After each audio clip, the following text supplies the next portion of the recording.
Hey y'all. Hey y'all. So, this right here is something that I had been. This way. I just went that way. Oh yeah, this way. I had stumbled upon it probably over a year ago. I'm sure it's been over a year, and just kind of, you know, thinking someday it would be cool to have a walk-in cooler. And can you actually build your own walk-in cooler? Y'all know that we don't buy things. We can't afford to buy things. We just kind of we do it DIY. We're do-it-yourselfers. Yeah, we DIY everything. Well, pretty much anything. So while I was researching, I came across this product. It's called CoolBot, and what this is a temperature controller that you wire in to a window unit air conditioner, and it basically turns it into a walk-in cooler cooling unit for a fraction of the cost of a walk-in cooler, or the cooler unit itself. It runs off of 110, so it's a whole lot more efficient, or it can, depending on the size of your the cubic feet of the space you're trying to cool. The space we're going to be cooling, it's going to be able to, a 110 air conditioner will be able to handle it. I can run it down to like 34 degrees with a window unit. The life expectancy on the window unit is like 12 years on an LG window unit, LG brand, which that's what they recommend. They say they work best with these. They're easier to hook up. So that's what we're going to get. But we didn't buy this. Just God worked things out. We, you know, He puts things on our heart, and I kind of do research, and you know, we pray about it. Maybe someday, you know, we'll get a walk-in cooler. Well, CoolBot found our YouTube channel and emailed Jenna and said, hey, if we send you all the CoolBot controller, would you all, you know, talk about it on your channel, show people how it works, and do basically a DIY cooler video? We were like, so absolutely, yeah, of course we so will. This is the CoolBot. And their website is storeitcold.com. Yes. So if you want to look it up, you can, and I'll link below too in the description. Right. Their website. But this is the actual cooling unit. There's wires and stuff underneath. I haven't done a whole lot of research on how to wire it up yet because I'm not to that point yet. But so we got this in the mail. So then I started looking at what all materials I needed to actually build a walk-in cooler. And you can buy everything at Lowe's. That's one option. I mean, that's one option. But I remembered a friend of mine, actually my cousin, knew somebody that had a walk-in cooler that they weren't using and probably weren't going to use. So I just said, hey, I texted him, do they still have it? He put me in contact with the guy. The guy's holding it for us. It's not technically for sale. He's not trying to get rid of it, but he doesn't need it. He's going to sell it to us. We've agreed on a price. Very good price. A very good price. Way cheaper than I could build a walk-in cooler for. So we checked with the CoolBot company to make sure that it was okay for us to get a pre-made, or you know, one that's already together, rather than build one from scratch. Right. And they said absolutely, because their goal is to make walk-in coolers affordable for your everyday person, like all your homesteaders, hunters who want to have a cooler for their game. So basically, she said absolutely, whatever way works for you, just document it and show the people how you do it. Show it to your audience. So we have this. As soon as the Ford sells, we're gonna go get the walk-in cooler. Now the walk-in cooler we're getting is a 10, or I think 8 by 20. It's big.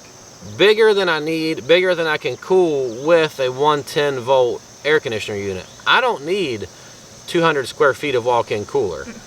So I'm gonna build a partition inside it and probably make like an 8 by, I said 200 square feet, goodness, 160 square feet.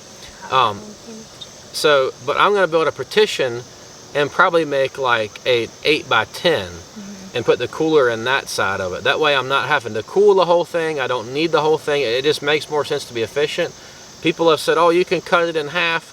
And that's true, I can, but what if someday I need 160 square feet of walk-in cooler space? I'm not going to cut it in half. I'm just going to do a partition in the middle that I can take down later on down the road if I need to. So So the timeline goal on this is getting the truck sold, getting the cooler, and getting it here and setting it up, and then getting the air condition unit, and then butchering the pig. Like we were saying, we're looking at probably 6 to 8 weeks, you think, on that pig? Something like that, One of our pigs, we're looking at 6 to 8 weeks, the biggest one. So that's kind of the timeline we're looking at from right now. It's the beginning of August, so you're looking at by the end of September, October? Yeah, probably October. Or September, beginning of October. Yeah. Month of August. It might be October. We'll see. We're looking at probably somewhere in October. We're probably looking hopefully we'll have the cooler by then, and the window unit. All of our stuff is depending on cash flow. It's not it's what we can get, and we just kind of. Right now, with Derek building his business, everything varies, so we don't ever know guarantee of how much cash flow is coming in, and we're still working at a much lower. We're operating at about a third the income as we were in Florida. Well, last summer in Florida. When Derek went to work for himself, his business exploded. Up until that point when we were in Florida, we were not working at much income. We weren't making it. No, we weren't. But that's beside the point. Anyway, so now we're with it, coming back from the hurricane and being without income for 3 months and using all of our reserves and people helping us through that time. All of the support we had online from you all and everybody, homesteading community and people, friends and family. We're getting, we're coming through that. Yes, we're getting things. We're still in survival mode, but every once in a while our heads come above the water and we take a breath. Okay, we can see. We just keep swimming. So anyway, exciting news. Y'all check these people out. If y'all want a walk-in cooler, I've done a lot of research, and this is by far the most affordable way. Their reviews are awesome. People rave about this.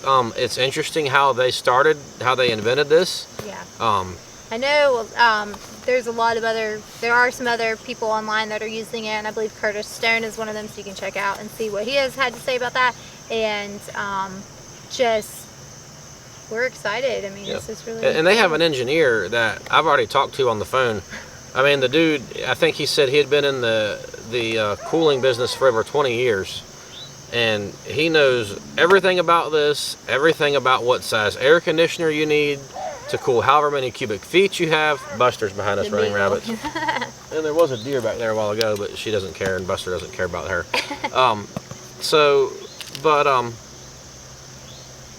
I've already talked to the guy. They're super nice company to deal with.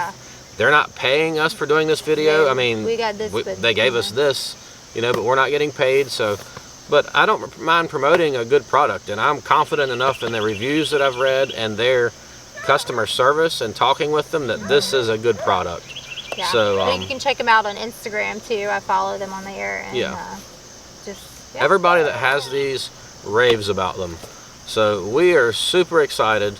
Excited to show you, because this may be something potentially you all will, be able to utilize in your homestead. Exactly. Or for hunting or whatever.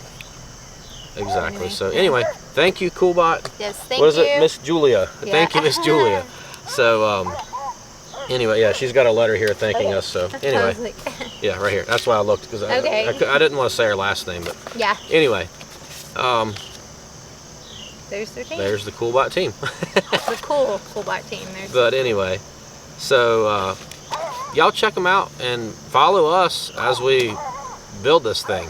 So it's going to be several more weeks, but it's got to be quick because we got a pig we got to go into it. Everything's a work in progress. Deer season opens in October. We're planning on.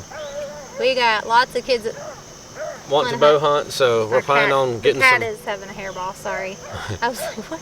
We're planning on having this ready for the deer, because we can put our deer in here, let them hang. Wow, if y'all could only see this cat, oh my goodness. Anyway, it's ridiculous.